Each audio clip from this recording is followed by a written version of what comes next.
going on, my good people? Happy sunrise. How y'all folks doing today? Alafia, Namaste, L'chaim, Shalom, Afon Gangia, all that good stuff. How y'all doing? Grand Rising. So, today, I wanted to talk to y'all about mental health. And really the importance, I want to stress the importance of taking care of your mind. So, a lot of us, and I'm speaking to my melanated folks in this one, a lot of us, we don't take enough time for our own mental health. We don't sit down with ourselves, reflect on our lives, and actively deal with traumas that we've been through and get closure for, maybe murdered family members, or if you've been through, sexual abuse, or getting closure for that, or a lot of different things. A lot of different things. Physical abuse, mental abuse, emotional abuse. That's all real things. Your mind, man, is one of the most valuable, one of the most important things, because your mind is what makes you uniquely you. You know what I mean? Your mind and your heart. And if you're not of sound mind or sound heart or sound judgment, then, ultimately a lot of things falter. A lot of things, you lose a lot of people, you burn a lot of bridges. A lot of that might be unintentional, but if you don't, throughout the hustle and bustle of everyday life, going to work, taking care of your kids, making sure bills are paid and all this other stuff, you got to take care of your mind too. You have to, because,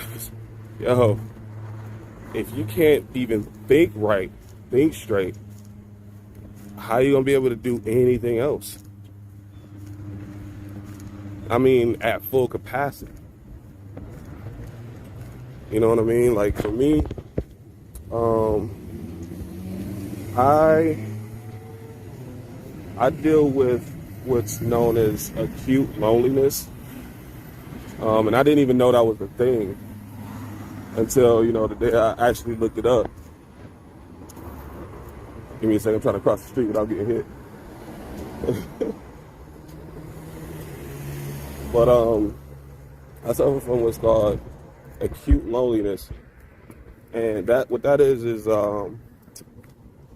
basically an overwhelming feeling of being alone, and pretty much the inability to connect with people on a much deeper level. And this all stems from my childhood.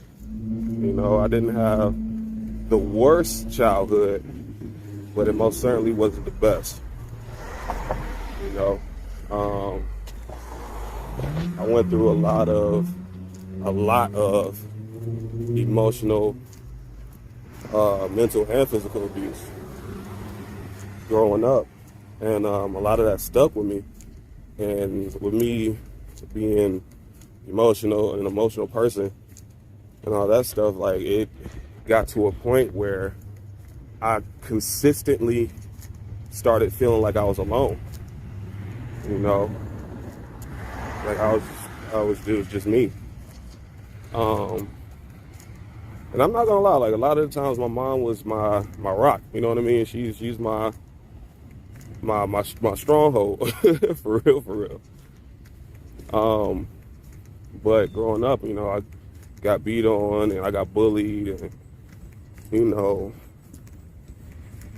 the way that my ex-stepdad kind of ran the household, it was more like a school than a home. And so consequently, we also had like one of those community homes growing up. And so all the kids in the neighborhood would come over. I was always a social butterfly, so I always got cool with a lot of people. And so, you know, pretty much anytime, most days, we have a bunch of kids over my house.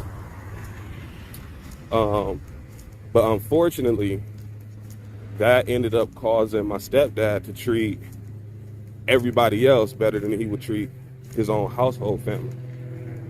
You know, and he was a school teacher, so he ran it like a school. He taught a lot of things. Mind you, I'm not saying he's the worst person, because I learned a whole lot from him. You know, I picked up a lot of skills from him, so, you know, I appreciate him for that, for sure. And I learned some life skills, for sure. But, you know, from the fatherly aspect, you know, being the dominant male role in my life, that I got hit pretty hard as being the firstborn for my mom, especially when my siblings came around. You know, that feeling of loneliness got worse because it started to seem like my siblings got treated better than I would be, and all of that stuff. So they didn't get it as bad as I got it, which made me fall deeper and deeper into the rabbit hole of being alone. You know, and then that feeling just kind of stuck for a very long time. So more recently, meaning earlier this year, I ended up getting in connection with my biological father. Now, this man I've always known about for a pretty long time. The news was broke to me when I was about 12 in a very, very traumatic way. I'm not going to get into that this time around, because I'm going to do another video talking about trauma specifically. But I ended up meeting my biological father, and he, you know, embraced me with open arms, all kinds of stuff, you know, which was dope. I fucking love that. And I'm not gonna lie, y'all, this is a little tough for me to talk about all together, so bear with me. But you know, after hearing so many stories about him, which were all not good, I grew up with a lot of anger and malice and animosity toward this man. You know, and after finally meeting him, because I was going through a point in my life where, and still am, where I was like, okay, I need to know the whole person that I am. You know, and doing that requires you to know both parents. You know, and I'll get into that in a little bit. But getting to know him helped me learn myself better. You know, me and him have so many similarities. It's kind of nerve-wracking. But shoot, I mean, to the point where I look almost exactly like a skinnier, darker version of him. Like copy and paste. But getting to know him, I ended up learning both sides of the story between my mother and my biological father. And once I learned the truth on that, my world kind of shifted, you know, in such a way that parts of me have let go. A lot of parts of me let go of all of the anger. I mean, it was a physical feeling that I felt, where it was like there was a knot in my chest and I had no idea it was there. But once I finally unloaded all of the anger I was feeling toward this man onto him, without being without being facetious, animalistic, without going rah rah rah rah, without doing any of that,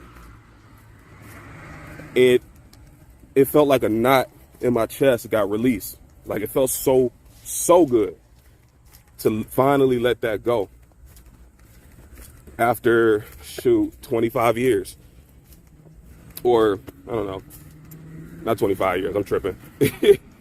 My math's off. But after 15 years of holding on to just straight up anger, being able to talk to him finally put a lot of that stuff to rest, a lot of that stuff to bed for me, so I can sleep a little bit easier now. But I'm saying all that to say, when it comes to being the best version of yourself, becoming the person that you really intend to be, and the person you really, who really wants to put a footprint on the world, these are things that you got to do. Not because anybody told you to, not because, you feel like you're doing it for whatever reason outside of for yourself.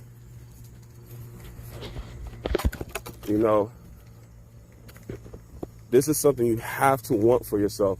You have to want to just be better than where you are now.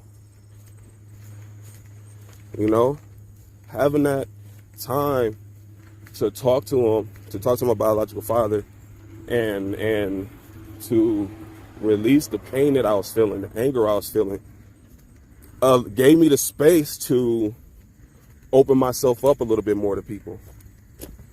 This is a part of the reason why I'm doing these live streams now. Because I'm on a journey for a better mental health, for a better life, for a better version of myself. And I'm bringing y'all along with me. And I don't know how it's going to look for me in the future, but this is where I am. And I appreciate myself making it this far. I appreciate the energies that be helping me make it this far.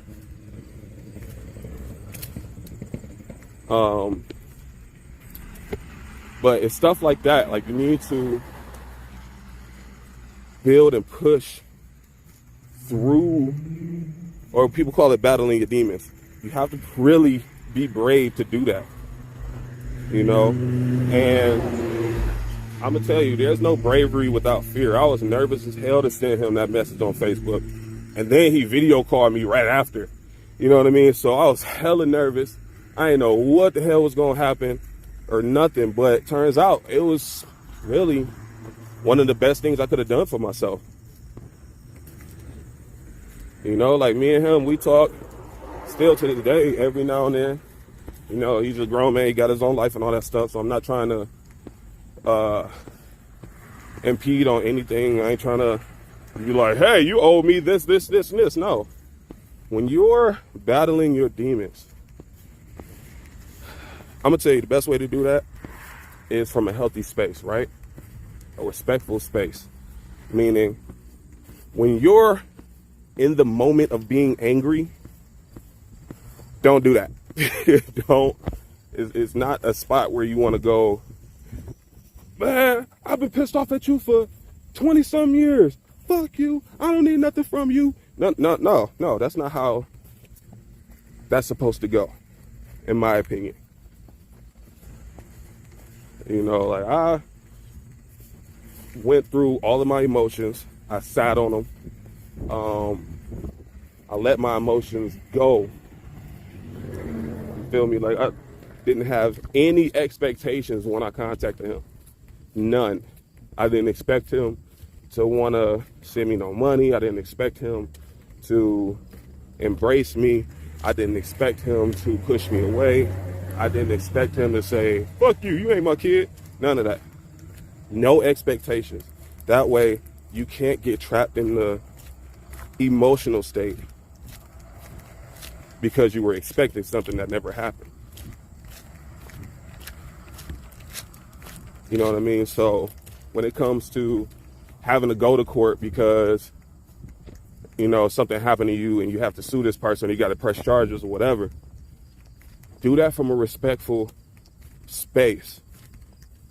Even though this person did something dirty to you or somebody or whatever, you still have to come from a humble space for you, not for them. I'm not talking about doing it for them.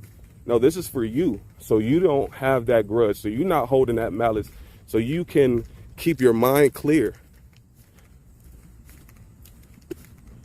You understand? So you need to really, really take a look at yourself. Really think about what you're feeling and why you're feeling that way. Not just, I'm feeling this way, so I'm gonna do this. No. What's the reason why you feel this way? And I'm not talking about today, something happened today that makes you feel that way. No. Why is this particular action or this particular word triggering you in the first place? When was the first time you felt that way when this particular thing happened? And then deal with that. And if that turns out to be something that, I ain't dealing with that disrespect, or I'm not dealing with, you know what I mean? Whatever comes with that for you, then hey, so be it. But if you dig into yourself and you find out or find however you're feeling to be petty or just not rational or not logical and conducive to what goal you're trying to meet in this situation, then let it go. You understand? So I'm not saying like if you're already in an argument, just pause and think about your life decisions.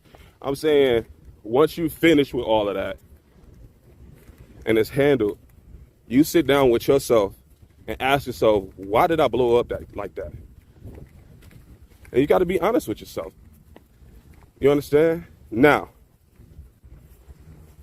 that's just for those who have the ability, or everything I said thus far is for those who have the ability to really reflect and think about their own life decisions and ask themselves the right questions. Now, for those who don't even know where to start, there's a lot of different counselors, therapists, Black-owned mental therapy places, all kinds of stuff. All you got to do is Google it. You understand? And if you're dealing with depression and, suicidal thoughts and things like that, there's a suicide hotline you can call to really speak on how you feel and why you feel that way, openly, honestly, and with professional people that actually care about you. Because you don't get into that kind of business and not care about people.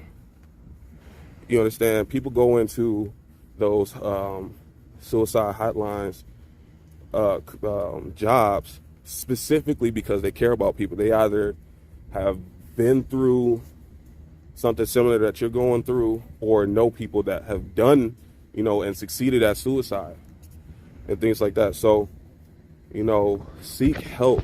Please, please, please seek help. People love you. People want you around. People kind of like you alive a little bit. I'm one of those people. I kind of like people alive. So I really want you to, seek as much help as you need, and don't let your pride, take you down the wrong path. Don't let your pride take you down that path, because it's a dark one. It's lonely, and that's not something I would wish on my worst enemies. Getting attacked by a bee, y'all. But anyways, peace, love, unity, and respect to everybody. Thanks for tuning in. I'm out. And as usual, I hope I was able to motivate and motivate you all and show you that, there's somebody out there that cares about you and loves you for who you are, who you truly are. All right. So subscribe to my YouTube channel. If you like this video, please click subscribe and the like button and the notification so you can get hit to any time I'm live streaming or posting on YouTube. Peace.